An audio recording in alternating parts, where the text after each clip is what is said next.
What's up out there? We are back some more Path of Exile, and I have my latest Maven attempt queued up in my video editor. I want to run through here. We're going to do this in two parts. I want to show you the fight, what I think is working well, and then I'm going to show you the changes that I've made. So let's dive into this whole thing. Right off the bat, I've got my mercenary. He's running Pride. I think that makes the fight worse. It makes it harder. But he's running Pride, so I think I'm getting the aura benefit from being around him. I hope I am. And this build is pushing about 2.8 million DPS, roughly on POB. So damage looks good. It ramps up as it goes. And then, as the rage builds up and as the frenzy charges build up, we start doing a lot more damage very quickly. And then once I start getting hit, that's when I start bringing up endurance charges. I'm not entirely clear how I'm generating frenzy charges because as I understand the way I've got this, frenzy charges build up on killing enemies and I'm not killing anything. So I don't know where those are coming from. You'll notice that I'm dancing in between the lasers. Probably not the best idea, but I feel like with this build, I have enough mobility to go between them. And sometimes it doesn't work out as well as it should. Bad placement on this point. I hit the wrong thing on there. So that was first death. So I don't die for a while after this, but that was very unfortunate. I've also learned to just kind of sit for a second, let that timer count down while bad things pass. This phase went really well. I feel like I'm doing really good damage on this. We've got, I don't see vulnerability on here. I definitely took damage and I saw whatever that skill I've got with Culling Strike on it come up, but I didn't see vulnerability get cast.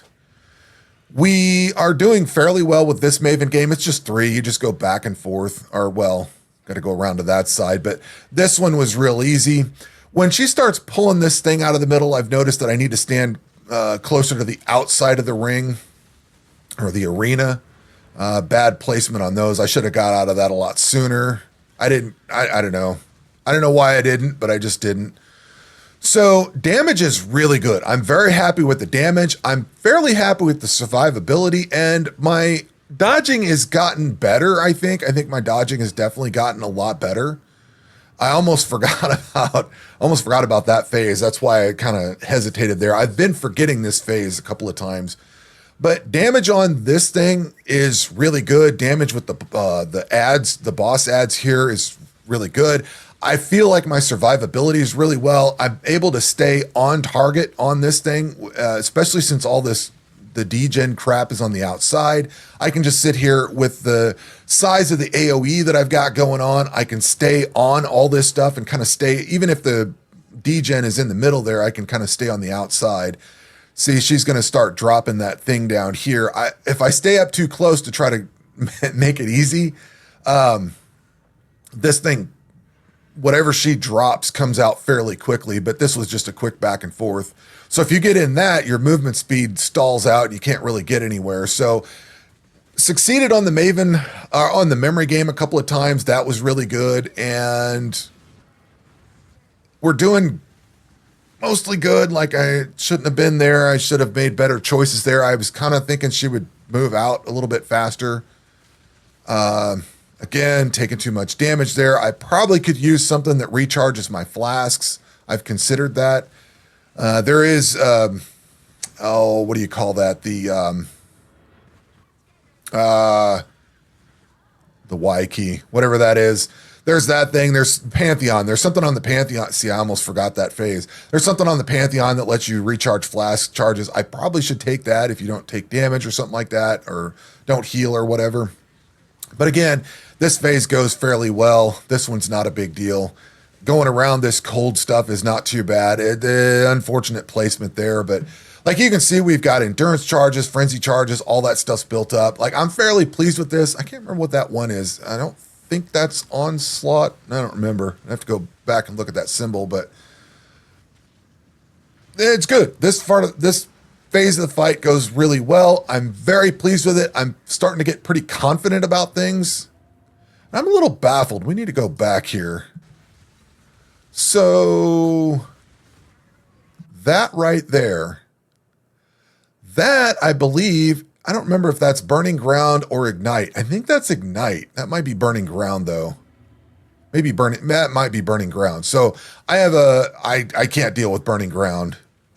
All right, so nailed by those things. This is where it falls apart. So we've got 4 portals, and I go to try to get over to her, and I don't know where she's at. I probably should have just stayed where I was, but then she starts the memory game, and I'm already just dead at this point. Terrible at dodging all this stuff. Like, this is just bad. So this is where the fight falls apart, and I pretty much just die instantly every time. So I thought, all right, I've got a few more attempts at it. I'm doing really good. I just need to get around this. But then I get like totally blindsided by, well, not that. Doing good damage. I'm feeling confident. I got into that bar. That bar is what killed me because I stayed right into it. I don't think the problem was with the going in the lasers. I think it was that bar. This one, I got blasted like that fireball. I thought I was out of the way of it. Boom, dead, like instantly. And this is the worst one. This one, I just go right over here and right into everything, right into all of it. And that's that. So yeah, had some bad attempts there, and it just totally fell off at the end. If I could stick that landing and get enough DPS on her and get around all that other crap, like learning that last part of the fight would, that's where I need to be. That's where I need to fix a lot of things. But let's dive into the actual changes that I've made so far. So in this section, we're going to talk about all the different changes to the build that I've made and how I've gotten it to where it is currently. And I need to start off with like the passive tree, but we're going to probably bounce around between a lot of things, but we're going to start off with the passive tree first and foremost. A little background on the build. I like running blood magic on it because then that saves me having to take 4 points into Spirit of War with the mastery and 4 points into Cannibalistic Rite with the mastery on that as well. So there's 8 points I don't have to take. And an additional 3 if you were to come down here into Champion of the Cause. I also take a bunch of Rage on here because we've got a Berserker with Crave the Slaughter, so every Rage also grants 1% increased attack speed.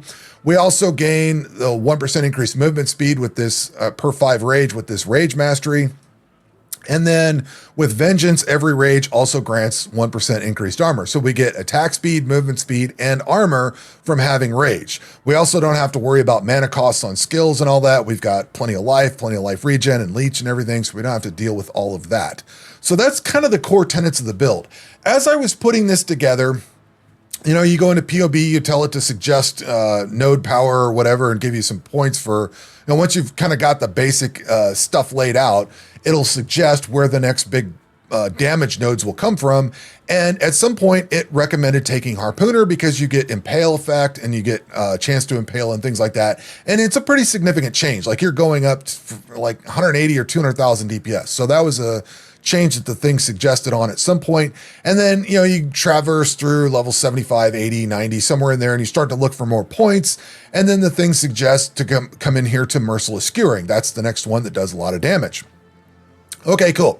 So as I was developing the build, I've got Rage, we've got Impale, we've got Blood Magic, all that stuff going on. I came over here into Gladiator's Perseverance because you get increased attack speed when on full life. That prompted me to come over here and take this Life Mastery where you count on full life while at 90% of max life or above, which then prompted me to look around for what else can I do with max life at 90%, and I found damage on full life support. So this gives you 34% more damage at full 2020, level 20% quality. I get 34% more damage plus a 10% increase. So you get a big chunk of damage. And as part of the changes that I was looking at, I thought, well, if I'm going to take out this Gladiator's Perseverance, can I free up this point here and swap to a different support gem? No, that's the biggest chunk of damage. So there's no reason to change all that out. But when I was POBing this yesterday, one of the thoughts that I had was I've got really good clear. The way I've got everything set up with this chest piece running haste and everything that I've got has gotten me all as far as I've gotten. All the bosses that I've killed, everything that I've done, all the maps that I've ran, everything feels good. I've not felt the need to change anything. But the Maven fight is a whole different story, and I've even cleared Cyrus and Shaper and Elder and all that stuff. No problem with the way the build was configured prior to this. But one of the thoughts that I had is what could I do to maybe remove some of the clearing part of it out and focus it in more entirely on the Maven fight itself. And I wasn't even opposed to just like completely removing frenzy charges, endurance charges, all of this stuff out here and reallocating into something else that provides some measure of survivability or whatever. So I didn't have anything there was nothing left on the table that I could change aside from I cannot go out of rage. Blood magic is non-negotiable, rage is non-negotiable, harpooner, merciless skewering, like all of those things needed to stay, which means I still need to come up here to berserking to have my increased rage or +5 to maximum rage and all that stuff. So like that is all stuff I needed to have. But I was looking at this, Gladiator's Perseverance is not as good as either forceful skewering or brutal skewering. So one of the early changes that I made yesterday was to just remove this. And I POB'd out which was going to be better. And keep in mind, I was also anointed with Hatchet Master because I wanted the increased attack speed, axe attacks deal more damage, gain onslaught on kill, things like that. That all looked really good. And again, that was kind of some clearing ideas. So as I POB'd things out, POB offered that brutal skewering and forceful skewering were good options.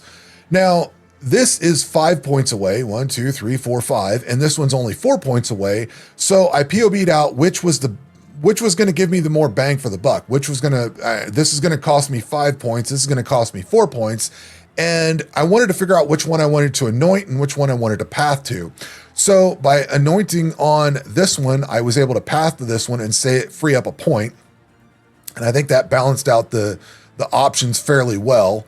So we also gain increased attack speed and everything on this one. So that was the best option to take. So I bumped up my damage a bit while not really sacrificing anything else. And that's kind of where we got to with the passive tree up to that point. I need to swap over and talk about gearing changes now. So last league, I put together a build with the Bronze Lithe. This league, I put together that crit Cyclone Juggernaut with the Bronze Lithe. And I was thinking about, okay, what does that look like here? I found like 4 or 5 of these things, so I had some extra ones laying around. I didn't want to brick my other build that was using it, so I didn't want to, because it's got a socket set up or specific to that one with a lot of blue sockets, and it was hard to get. I didn't want to mess with it. I've got some extra ones, so I came in here and grabbed this one. And this is fairly well rolled. It's got 249% increased evasion, 97% increased damage with movement skills, so it's almost a perfect roll. Evasion rating's 586. It could go up to 594. I could run one of those little orbs that affects that stat on it, but I don't want to mess with it. It's doing fine. I don't want to break things. So this is really well rolled, and we are going from 404,000 damage. I know it's tooltip damage, but it's a comparison. So we're going from 404,000 damage up to, let me get this stuff swapped over here. That was 404. I got to say it because I'm going to forget. So 404 up to 528,000. Just by swapping that armor out, that grants us a lot of DPS. So we went up quite a bit. Now, that presented some issues because I was into this vigor node for endurance charge. I was into savagery for frenzy charge. I had this basic jewel socket. I think I was also into stamina and then this jewel socket over here. So I had 5 endurance charges and 4 frenzy charges. And I was like, well, I kind of want to go into iron reflexes now that I've got this thing. I tried it without and it's okay, but I think iron reflexes and then stacking armor is probably the better option for me. So I pulled all those points out, took iron reflexes, and at one point I had taken all of this out and I was trying to figure out where I wanted to go. And then I was like, well, I'm still right here at iron reflexes. I may as well just go back into these and have a minimum endurance and minimum frenzy charge. So I reallocated all that stuff over into cloth and chain and then into steadfast to keep my fortification because I had melee hits have a 7% chance to fortify. So basically I was running around fortified with, I think it goes up to 20. With this setup, you go up to 23. So I reallocated the extra endurance and frenzy charges plus the jewel sockets, which were these jewels here that I was running. I reallocated all of that around. And basically that's the build that you see now. So we're going up to, well, with haste on, we get 528,000 DPS.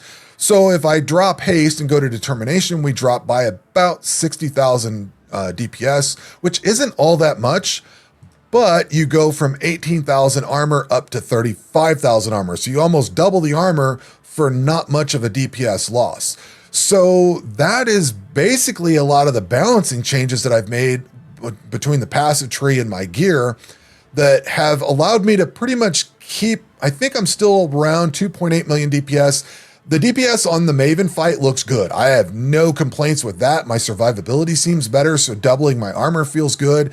By equipping the Bronze Lithe and making all the different gyration changes that I've made, I've doubled my armor. I've maintained most of the damage that I had. I may have lost a little bit, but it's a negligible loss compared to the amount of defensive layers that I've stacked up and all of that. So the other change that I've made is on this thing here. I have to run Brine King on the Pantheon to avoid being frozen. We need that. We reduced chill and got whatever other, the stun and block recovery doesn't matter because I've got, we've got unwavering stance, so I don't have to worry about that. But the reason I've got this is for being frozen and reduce the effect of chill. I was also running the Ralakesh one so that I didn't have to deal with corrupted blood and bleeding and all that stuff. And then at some point I was swapping around to the Gyrakon so I didn't have to worry about shock and things like that. I also had in the Maven fight, what I was running was this Topaz Flask. So when I became shocked, I had immunity to shock during effect. But I've decided to solve that in a different way. So while I was recording this video and looking at this, I was like, you know, I can do better with this. So on my flasks, we're running a Jade Flask for evasion. We're running a Quicksilver Flask for movement speed. We're running a Granite Flask for armor. And then we're running a Stibonite Flask for evasion. So if we go into here and look at my armor, this is not with Rage stacked up, but if we run this, we go up to 56,000 armor. I'm going to guess with my Rage stacked up, that's going to get us up to about 70,000 armor, something like that. But the other change that I made, and like I said, I re-rolled these as I was recording this. I was like, I need to make a change here. So I re-rolled this to gain charge. I would like to have gain charge on hit, but I've also got remove ignite or immunity to ignite and remove burning on use. So this should keep this Jade Flask up, use when charges reach full, and then sweep away any ignites and burning. That's been a big issue for this build. So hopefully that flask change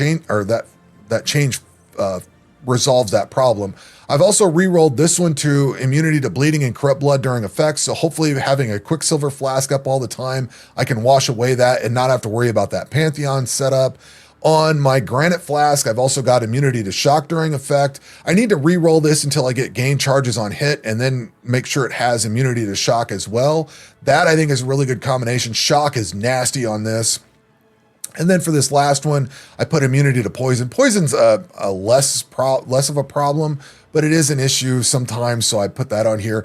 This allows me to wash away all of those ailments, as well as gain or increase my armor and everything like that and keep it going. So I need to keep rolling those until I get gain charge on hit. But I really need to rerun this build or rerun the fights now that I've rolled these flasks. But yeah, a lot of changes to the build. And like I said, I'm maintaining my damage while increasing my defensive layers. I think the Maven fight's it's within reach. I just need to get better at that last part of it. If I could keep from dying, that's the big problem. That's going to be the problem, is just surviving those little spokes that come out on that wheel thing. But a lot of good progress. I feel really good about this build. I've killed a lot of bosses off. We've got, as I pointed out before, Form, Forgotten, Twisted, and Elder Slayers are all done. I've since gone in and fought Cheula, the Shaper. I've got that Maven witnessed, and then the Absence of Value, meaning what is that, Elder? So I got Elder and Shaper witnessed. I tried the Alluring Abyss, got my ass kicked, handed to me pretty handily there.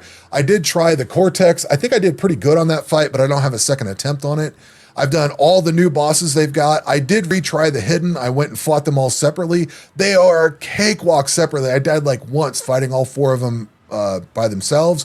When they come into Maven Witnessed and you do that four-way with them, I struggle with it. I need to try that after all these changes, because I think that was when I was still running Haste, and maybe I was running Determination, but I hadn't made all these other changes. So I need to retry that. But very pleased with the way this build is going.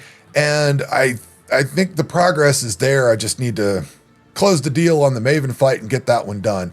But at any rate, that's going to do it for this video. We will catch you on the next one. Take care.